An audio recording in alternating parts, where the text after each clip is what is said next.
اجتباه وهداه إلى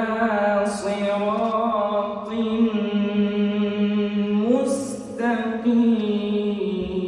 مستقيم وآتيناه في الدنيا حسنة وإنه في الآخرة لمن الصالحين ثم أوحينا إليك أن اتبع ملة إبراهيم حنيفا وما كان من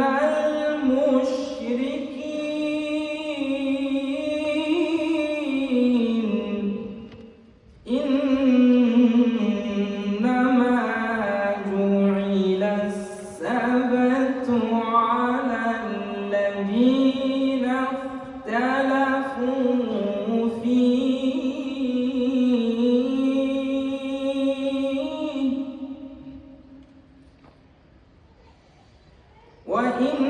وإن ربك ليحكم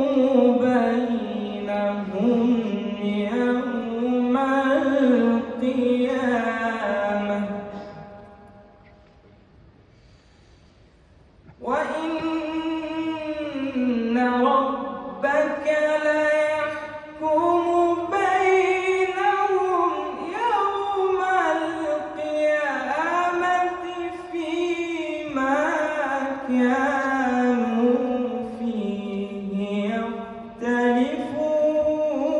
يختلفون ادع إلى سبيل ربك بالحكمة والموعظة الحسنة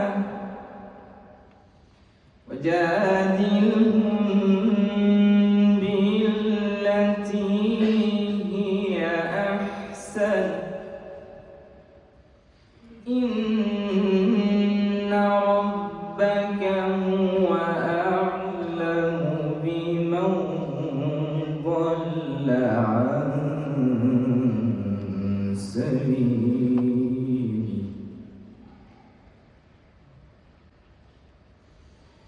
وهو أعلم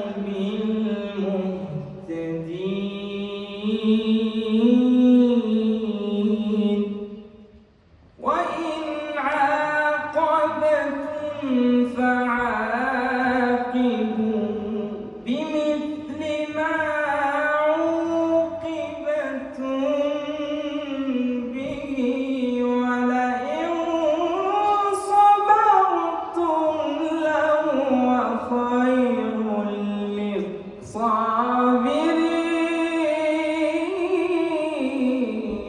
للصابرين واصبر وما صبرك إلا بالله واصبر وما صبرك إلا بالله ولا تحزن عليهم ولا تك في ضيق مما يمكرون إن الله مع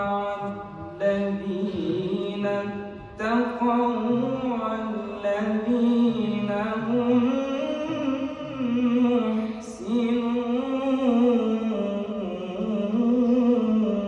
محسنون صدق الله